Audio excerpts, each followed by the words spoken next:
livro dos Atos dos Apóstolos, livro que foi escolhido para ceder o tema desta semana de festas em que comemoramos mais um ano deste tempo, aniversário do pastor, festividade do círculo de oração.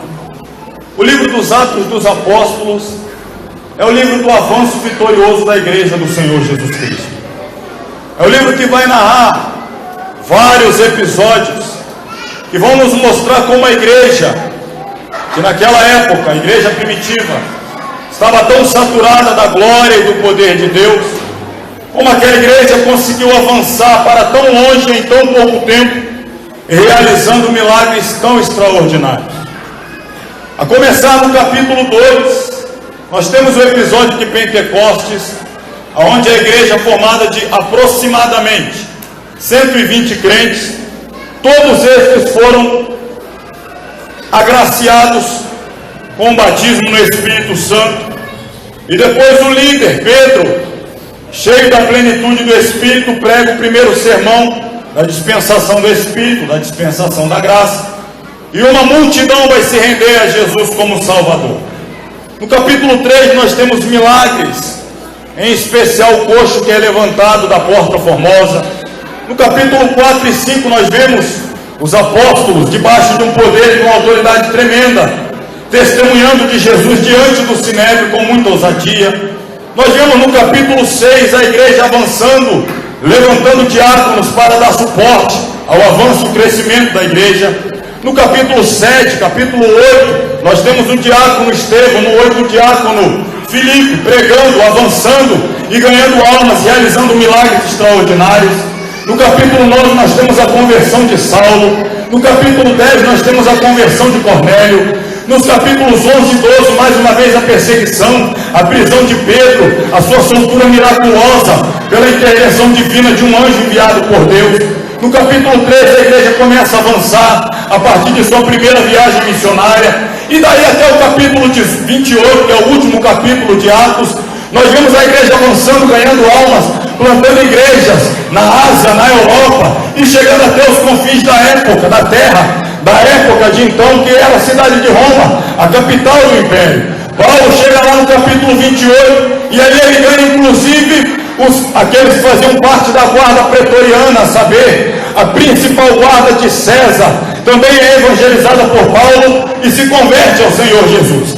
Então Atos dos Apóstolos vai nos falar de uma igreja vitoriosa, de uma igreja vibrante, de uma igreja que avança, de uma igreja que galga êxito, de uma igreja que tem sobrenatural no seu meio, de uma igreja que tem milagre, de uma igreja que tem prodígio, de uma igreja que tem palavra, de uma igreja que tem obediência a Cristo, de uma igreja que tem vida de oração, de uma igreja que tem vida de comunhão, de uma igreja que tem uma mentalidade cristocêntrica, só fala de Cristo e não fala de outra coisa a não ser de Cristo. Uma igreja que tem consciência missionária, que não fica parada, mas avança, até que todos se dobrem ao senhorio de Cristo. Aquela igreja não descansa, aquela igreja não para, aquela igreja não vai estar parada, quieta, enquanto não vê gregos, troianos, gentios, prosélitos, cristãos de toda parte, quer sejam judeus, quer sejam dos povos de fora. Aquela igreja não cessava de trabalhar, enquanto não visse toda essa gente se rendendo ao nome do Senhor Jesus Cristo. Mas o segredo desta igreja, que é o modelo, o protótipo, é o padrão da igreja do Senhor Jesus Cristo, que nós, igreja do século 21, devemos seguir, copiar, imitar e nos esforçar o máximo para sermos igual à igreja primitiva. O segredo da igreja primitiva é justamente o capítulo 2 de Atos dos Apóstolos. O poder do Espírito Santo, o batismo do Espírito Santo, a plenitude do Espírito Santo, a graça que vem de alto para cima, para baixo, para encher aquela igreja da autoridade do céu e capacitá-los para serem de fato testemunhas do Senhor Jesus Cristo. Era uma igreja cheia do Espírito Santo, era uma igreja que havia recebido o batismo, porque haviam confiado na promessa que Jesus houvera feito, de que iria batizá-los não muito depois daqueles dias, e que eles receberão poder, virtude, autoridade, para serem testemunhas, tanto em Jerusalém, como na Judeia, Samaria e até os confins da terra. Então a igreja experimenta um poder com propósito. E qual era o propósito do poder? Ser mártir, ter coragem de entregar a sua vida por amor ao nome do Senhor Jesus Cristo. Então aquele grupo de crentes que antes da ascensão de Cristo e da vida do Espírito Santo era um corpo de crentes tímidos, fracos, com medo de tudo e de todos, vivia fugindo, vivia com medo, abandonaram seu líder na cruz, fugiram no jardim do Getsemane. Agora é um grupo formado por crentes saturados do Espírito Santo. Eles não se intimidavam mais diante do sinédrio, diante do Império Romano, diante do poder social, do poder político, do poder religioso. Por quê? Porque eles eram guiados, movidos por um poder muito maior que ocupava a vida deles e que conduzia a caminhada deles. Esta é a característica principal da igreja vitoriosa, que é a igreja primitiva. Eu quero falar nesta noite sobre a natureza repentina do cumprimento das promessas do Senhor Jesus Cristo. A natureza repentina do cumprimento das promessas do Senhor Jesus Cristo. O Senhor Jesus Cristo faz promessas à sua igreja. O Senhor Jesus Cristo, Ele deixa a sua igreja entusiasmada quando Ele fala que vai fazer coisas grandes, quando Ele promete coisas extraordinárias. Mas Jesus jamais, em hipótese alguma, Ele dá uma data precisa de quando Ele irá cumprir a tal promessa. Ele simplesmente as faz e espera que a igreja, confiando na palavra dele e na promessa dele, esteja vivendo ligada, esteja vivendo preparada, esteja vivendo aguardando o cumprimento da promessa dele. Por quê? Porque o cumprimento das promessas de Jesus, ela tem um caráter, uma natureza singular, repentino. Pode se cumprir a qualquer momento. Ninguém sabe o momento, o dia, a hora, o mês, o ano, mas o que Jesus falou que vai fazer, o que Ele promete, Ele cumpre.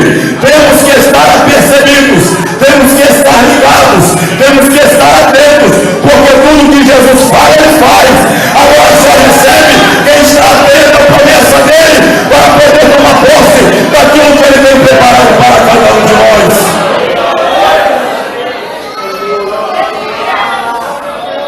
A natureza repentina do cumprimento das promessas de Jesus.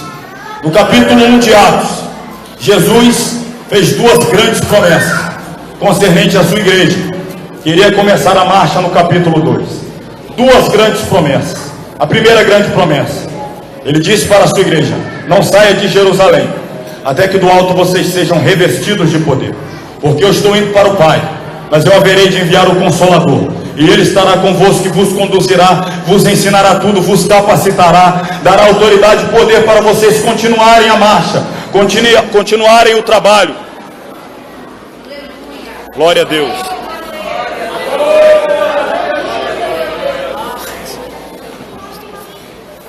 Aleluia. Glória a Deus.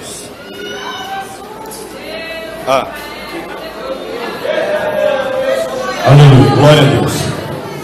Jesus então promete que haveria de dar poder para que a igreja pudesse dar prosseguimento à obra que Ele começou, levou a cabo no Calvário. Mas esta tarefa de levar a mensagem da conquista, da vitória que Jesus conquistou no Calvário, era a responsabilidade da igreja. Mas Jesus deixa claro: não saiam, não avancem, não prossigam, antes de eu cumprir a promessa de enviar sobre vocês o Espírito Santo, para vos dar autoridade e condição de vocês cumprirem a obra que eu estou delegando a vocês. Então a primeira promessa é o batismo no Espírito Santo. A segunda promessa, Jesus disse, não diretamente, Ele já havia dito numa ocasião passada, mas no capítulo 1 de Atos, por intermédio de dois varões que ladearam Jesus no momento de sua ascensão, a saber, dois anjos, que olhando para os galileus que lá embaixo ficaram, disseram para eles: por que vocês estão olhando para o céu? Esse Jesus que vocês estão vendo subir, Ele há de voltar da mesma maneira que vocês estão vendo Ele. Então fique tranquilo, porque Jesus haverá de retornar a essa terra. Jesus vai voltar para buscar vocês. Então são duas grandes promessas do Senhor Jesus Cristo, direcionada à sua igreja, no capítulo 1 de Atos, Atos dos Apóstolos. Primeiro, ele prometeu que batizaria os crentes verdadeiros fiéis com o Espírito Santo. Segundo, ele prometeu que voltaria para buscar justamente esses crentes verdadeiros, fiéis, autênticos, para morar com ele por toda a eternidade na glória. Você sabe tanto quanto eu que a primeira promessa já foi cumprida. O Espírito Santo já desceu, já tem quase 2.000 anos, e nós estamos aqui fazendo o quê? Aguardando o cumprimento da segunda promessa. Ele disse que batizaria e batizou. Ele disse que enviaria o Espírito Santo e enviou. Ele disse que daria poder e deu. Ele disse que estaria com a igreja e está, continua junto com a igreja. Ele disse que a igreja ia avançar e está avançando. Ele disse que a igreja era o fundo da terra e está chegando. O mesmo Jesus disse: preparai-vos, porque eu voltarei para buscar cada um de nós, para estar comigo para sempre. Eu creio na promessa dele. Eu creio na promessa dele. Eu creio na promessa dele. Um grupo muito particular de crentes recebeu a primeira promessa. Então eu quero analisar as características da igreja que recebeu a promessa do Espírito Santo. Jesus disse no capítulo 1, versículo 4 para a igreja, enquanto participava de uma reunião com eles, ordenou-lhes, deu uma ordem expressa, taxativa, clara e explícita: fiquem na cidade de Jerusalém, até que do alto vocês sejam revestidos de poder. Então a igreja, o texto vai dizer logo na sequência, eles estavam no Monte das Oliveiras, a 3 quilômetros a leste de Jerusalém, na região da cidade de Betânia. Quando Jesus sobe na sua ascensão, aquele grupo de quase 120, eles não tomaram outra atitude senão cumprir a ordem expressa dada por Jesus. Eles descem o Monte das Oliveiras, eles vão lá para Jerusalém e eles ficam exatamente onde Jesus mandou, aguardando o cumprimento da promessa de Jesus. Então, qual é a primeira característica da igreja que recebe a promessa do Senhor Jesus? É uma igreja que é dada a obediência à palavra que sai da boca do Senhor. O que o Senhor manda a igreja fazer, ela faz. O que o Senhor ordena que a igreja faça, ela faz. O que o Senhor ordena, a posição que o Senhor ordena que a igreja esteja, ela está. Então a igreja de Atos dos Apóstolos estavam em obediência, aguardando exatamente do jeito que Jesus mandou e no lugar que o Senhor mandou. Uma igreja que recebe o cumprimento da promessa dele é uma igreja que obedece, é uma igreja que vive de acordo com a palavra dele, é uma igreja que tem compromisso com a palavra dele, é uma igreja que não faz um ouvido surdo para o que Jesus está falando, mas ouve e de prontidão, de imediato cumpre aquilo que o Senhor está mandando. Aquela igreja desceu do Monte das Oliveiras e foi para o lugar que o Senhor Jesus mandou. Você sabe que igreja vai ser arrebatada? Uma igreja obediente, uma igreja na posição que Jesus mandou, uma igreja comprometida com a sua santa palavra, uma igreja que não fica protelando para cumprir aquilo que o Senhor ordenou, mas uma igreja comprometida com Ele para fazer cabalmente, literalmente, aquilo que o Senhor ordena. A igreja de Atos dos Apóstolos recebeu o cumprimento da primeira promessa. Nós somos a igreja da segunda promessa, a igreja do arrebatamento. Mas as características da igreja do Senhor não podem ser diferentes.